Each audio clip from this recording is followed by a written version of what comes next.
Miss হবে না আপনার পছন্দের টিভি শো। দেখুন জি5 অ্যাপে একদম ফ্রি। তুই ওর মুখটার দিকে তাকিয়ে দেখেছিস কখনো ভাই? অবশ্য তুই আর ওর মুখের দিকে কি তাকাবি বল? তুই তো দিদি ভাই, আমি তো ওকে যেতে বারণ করছি না, ওর ইচ্ছে করলেও যাক না। আমায় কেন বলছিস তুই? মানে কি বলছিস তুই? একটা মেয়ে বিয়ের পরে প্রথমবার বাপের বাড়িতে যাবে, তাও একা, সেটা কিনা ওই মেয়েটার অষ্টমঙ্গলায়। ভাই তোর কথা আমি যত শুনছি না আমি অবাক হয়ে যাচ্ছি। আর নিয়ম কানুনগুলো কি এমনি এমনি তৈরি হয়েছে বলে তোর মনে হয়? কি নিয়মের কথা হচ্ছে এখানে? বল বল। একবার না বলে ভুল করেছিস এটা যদি মনে করে থাকিস তাহলে সত্যি কথাটা বলি দে রোদ।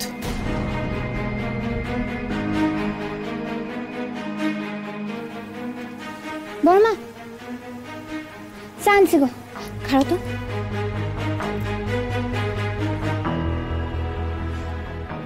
ল এখানে বসো তো বর্মা, বসো।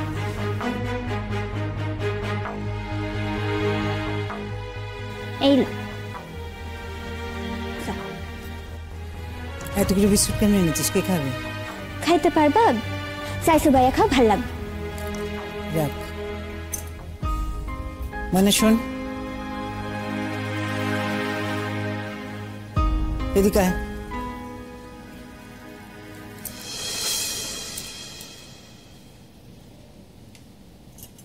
কি হয়েছে তোর?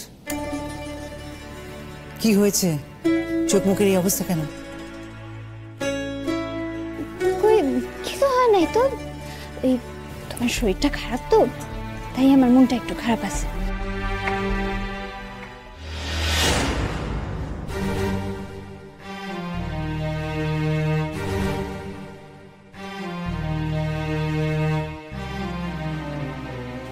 কি হয়েছে ব্যাংক?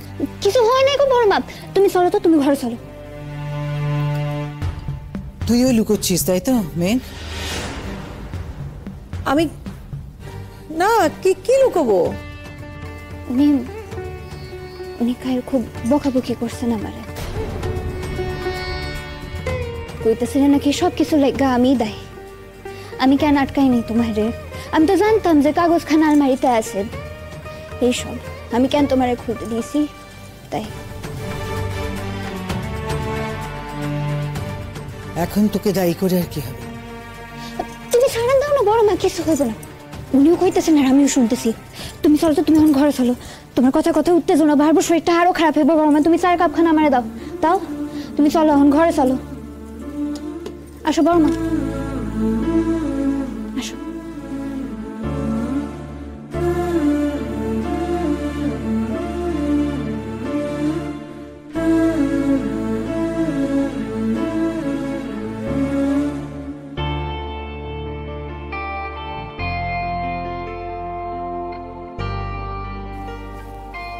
দেখলি তো ভাই, এই হলো ময়না। সবটা কেমন চেপে দিল, যেন কিচ্ছু হয়নি। সত্যি ভাই, তুই এতদিনেও ময়নাকে চিনি উঠতে পারলি না। দিদি ভাই, আমি জানি ময়না খুব ভালো মেয়ে, ও খুবই ভালো, এবার ও মাকে খুব ভালোবাসে, কিন্তু দোহাই তোমার মেয়ে দিদি, বড় মারে কিছু কইও না, অনর্থ হইয়া যাইব। কতদিন চেপে রাখবি? কিভাবে লুকোবি তুই? মা যখন জানতে পারবে যে তোরা দুজনে যাচ্ছিস না অষ্টমঙ্গলায়, তখন মাকে কি বলবি? কি উত্তর দিবি? এটা ডাক্তার বাবুই ব্যবস্থা করবে। জরুরি দরকার যখন ওনার, ব্যবস্থাটা ওনারই করতে হইবে। সারপ্রাইজ!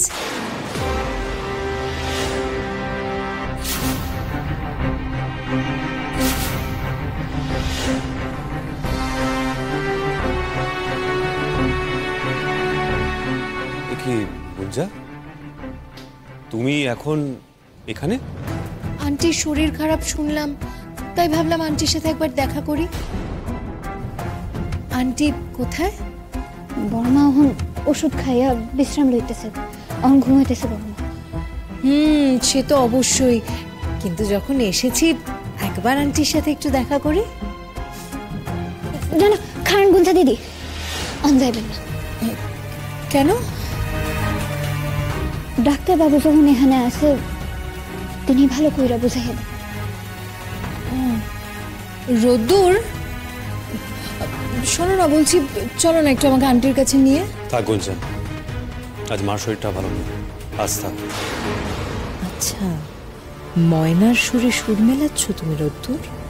ময়না আমাকে আটকালো আর তুমি ওকে সাপোর্ট করলে।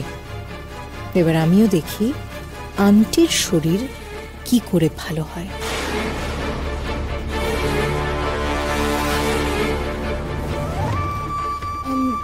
ঠিক আছে, আমি না হয় পরে এসে আন্টির সাথে দেখা করব।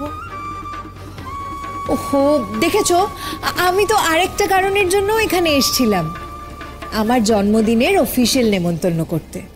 তোমাকে, শুধু তোমাকে। ঠিক আছে, এই নিয়ে তো তোমার সাথে কথা বলা আমার হয়ে গেছে। সে তো আর আজ হয়নি, কত বছর আগে হয়েছে। কিন্তু ময়নার সাথেই তো কথা হয়নি। ময়না, তোমাকেও কিন্তু আজ কথা দিতে হবে যে তুমি আমার জন্মদিনে থাকবে। কি থাকবে তো? আপনি চাইলে থাকুন। গুঞ্জা, তুমি এখন বাড়ি যাও। রোদ্দুর, রাগ করছো কেন বলো তো? হ্যাঁ, আমি এটাই ঠিক করেছিলাম যে এবছর জন্মদিনটা তুমি আর আমি একসাথে কাটাবো, কিন্তু আমি না প্ল্যানটা একটু চেঞ্জ করলাম। তুমি একা যাবে বলো? খারাপ দেখায় না ব্যাপারটা? না না, আমি এটা কিছুতেই মানতে পারবো না ময়না।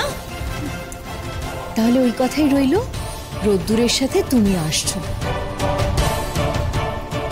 কবে আপনার জন্মদিন? এই দেখেছো, এটাই তো বলতে ভুলে গেছি। ওই তোমরা যেদিন, ওটাকে কি বলে, অষ্টমঙ্গলায় যাচ্ছ সেই দিন।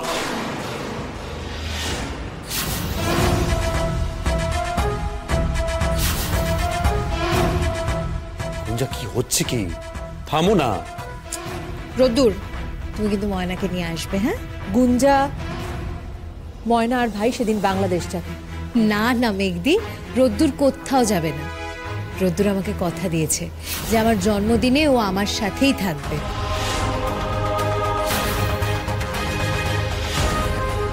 আর আমি জানি তো, রোদ্দুর কথা দিলে সব সময় কথা রাখে।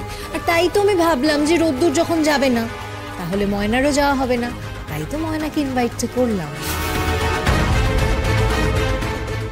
ময়না, চলে এসো কিন্তু। তাহলে আজ আমি আসি, দেখা হচ্ছে কিন্তু খুব তাড়াতাড়ি। জি5 ডাউনলোড করুন আর সব এপিসোড দেখুন একদম ফ্রি।